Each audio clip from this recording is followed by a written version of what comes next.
said so because I could make the sound of a puppy, because kids like puppies, and a puppy would fit under the cover. I never claimed to have a rabid grizzly bear or adult crocodile under the wrap for the inverse of all the reasons stated above. How convenient that the gold plates were gold instead of wood or zinc or stone. How convenient that they were a certain size and that they disappeared and that only Joe could read them. How convenient for the blood-sucking scum that currently runs the Mormon Corporation today that so many fanatical Mormon adults are dumb as preschoolers about certain things. It's high-quality analysis there. Professor Grab cites an account of an encounter between Theodore Turley and John Whitmer. Whitmer asked, "Do you hint at me?" Turley replied, "If the cap fits you, wear it. All I know is you've published to the world that an angel did present those plates to Joseph Smith." And Whitmer replied, "I now say I handled those plates. There was fine engravings on both sides. I handled them." And he described how they were hung, and they were shown to me by a supernatural power. By a supernatural power. He acknowledged all. Then Grab cites Vogel's introduction to that account, which declares that it seems to imply that while Whitmer's handling of the plates, perhaps in a box or through a covering, was physical, his seeing the plates was visionary. I am at a complete loss to understand how Whitmer's alleged statement that the plates were shown to him by a supernatural power, which incidentally is an anomalous outlier when compared to the numerous other accounts from John Whitmer, even if taken at face value, can be transformed so easily into the idea that his seeing of the plates was visionary.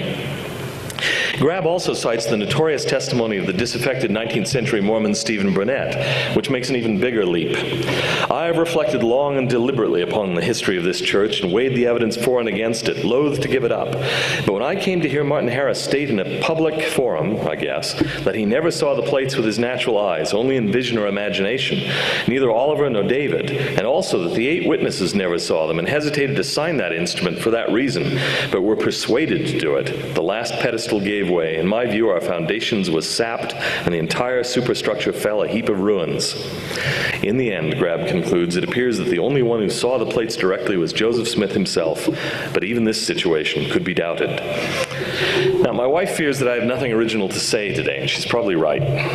Richard Anderson, the foremost authority on the subject and the author of, among other things, the classic Investigating the Book of Mormon Witnesses, has addressed this topic in an important recent article in the Farms Journal of Book of Mormon Studies, entitled straightforwardly enough, "Attempts to Redefine the Experience of the 8 Witnesses."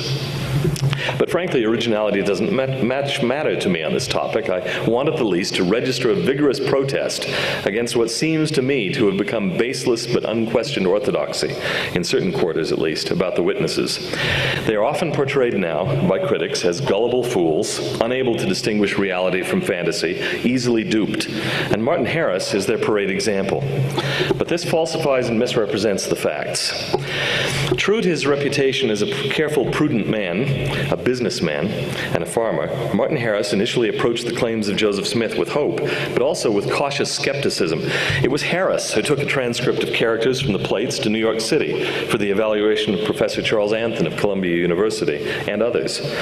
And while he was serving as Joseph's first scribe for the translation, he once surreptitiously substituted a similar-looking stone for the seer stone that the prophet was using in order to see if it made any difference. It did. At one point, he lifted the box in which the plates were allegedly concealed to see what he could determine. You've heard this quote before. I knew from the heft, he recalled, that they were lead or gold, and I knew that Joseph had not credit enough to buy so much lead. So, obviously, he went for gold as the cheaper alternative, right? Martin Harris cross-examined Joseph, his wife, brothers, sisters, his father and mother. "I talked with them separately that I might get the truth of the matter. One day he arrived when Joseph was away from home. I was glad he was absent," Harris reminisced, "for that gave me an opportunity of talking with his wife and the family about the plates. I talked with them separately to see if their stories agreed, and I found that they did agree." Did Martin Harris regard his experience as a witness as real?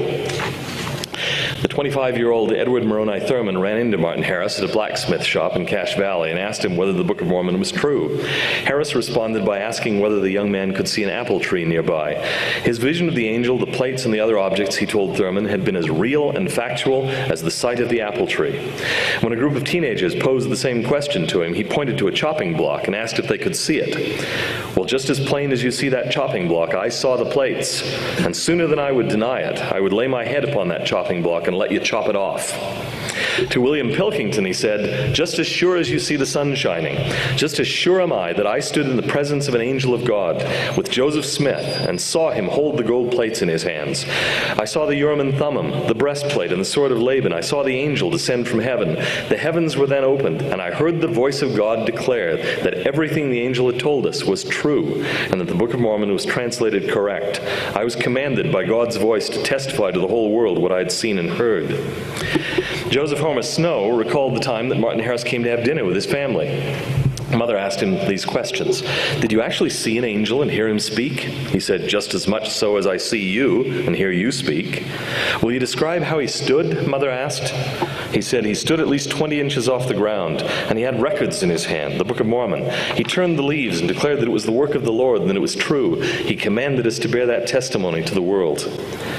Stephen Burnett plainly misrepresented Martin Harris's testimony about his own experience. Harris would never have gone along with Burnett's only in vision, let alone with the notion that his experience was merely, quote, imaginary, end quote.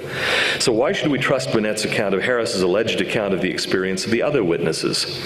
After all, Harris's supposed claim that the other witnesses were reluctant to endorse their published testimony is, on the basis of evidence that we've already alluded to, extremely suspect. In a notarized statement dated 29 October 1921, George Godfrey, who prepared Martin Harris's grave in Clarkston, Utah, summarized his lengthy acquaintance with the witness, and then he offered this interesting statement. Prior to his death and in his last sickness, I sat up nights with him upon many an occasion. Many times I have heard the said Martin Harris bear witness to the truthfulness and genuineness of the Book of Mormon, at times when he was enjoying good health and spirits, and when he was on his deathbed. His testimony never varied. I have seen others, and I myself have tried to entrap him relative to the testimony which he bore by cross-questioning him relative to the scenes and events which are church history in connection with the Book of Mormon. Upon all of these questions, his mind was clear as it was possible for the human mind to be, and his testimonies have left me no doubt in my mind that he actually did converse with an angel who bore testimony to him of the truthfulness of the records contained in the Book of Mormon, that he saw and handled the gold plates from which the said records were taken, that a few hours before his death, and when he was so weak and enfeebled that he was unable to recognize me or anyone, and knew not to whom he was speaking, I asked him if he did not feel that there was an element at least of fraudulence and deception in the things that were written and told of the coming forth of the Book of Mormon. And he replied as he had always done, many, many times in my hearing, with the same spirit that he always manifested when enjoying health and vigor. The Book of Mormon is no fake. I know what I know. I have seen what I have seen, and I have heard what I have heard. I have seen and handled the gold plates from which the Book of Mormon is written. An angel appeared to me and others and testified to the truthfulness of the record. And had I been willing to have perjured myself and sworn falsely to the testimony I now bear, I could have been a rich man. But I could not have testified other than I have done and am now doing, for these things are true. Martin Harris was buried with a copy of the Book of Mormon in his right hand and a copy of the Doctrine and Covenants in his left. In a patriarchal blessing given to him by Joseph Smith Sr., Harris was promised that, "Thy testimony shall yet convince its thousands and its tens of thousands. Yea, it shall shine like the sun. And though the wicked seek to overthrow it, it shall be in vain, for the Lord God shall bear it off victorious." In 1848, the year before he died, Oliver Cowdery received rebaptism into the Church of Jesus Christ of Latter-day Saints at Canesville, Iowa. Before an audience of approximately 2,000, including non-members of the church, Cowdery bore witness. "I beheld with my eye and handled with my hands the gold plates from which it was translated. I also beheld the interpreters. That book is true." Cowdery was bedridden for most of 1849, probably as a result of chronic pulmonary tuberculosis, and died at Richmond, Missouri in March of 1850. A few months before his death, Cowdery was visited by Jacob Gates, a Latter-day Saint traveling eastward on a mission to England, who had been a friend since before Cowdery's 1838 excommunication. In the course of conversation, Gates asked him about his experience as one of the witnesses to the Book of Mormon. Had it been a dream? Was it imagination or illusion or mere mythology? Cowdery rose from the place where he was resting, retrieved a first edition copy of the Book of Mormon, and read aloud the testimony of the three witnesses. Then turning to face Gates, he said, "Jacob, I want you to remember what I say to you. I am a dying man, and what would it profit me to tell you a lie? I know that this Book of Mormon was translated by the gift and power of God. My eyes saw, my ears heard, and my understanding was touched, and I know that whereof I testified is true. It was no dream, no vain imagination of the mind. It was real." David Whitmer lived until 1888, the last of the witnesses to the Book of Mormon. Consequently, he was the most interviewed of all of them.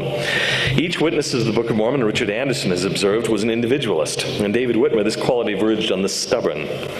Whether in Mormon society or not, he stood like a rock for his principles. This outspoken and utterly honest personality would have been the first to detect fraud and expose it. Whitmer was excommunicated from the church on the 13th of April, 1838, after a period of doctrinal disagreement, financial stress, persecution, and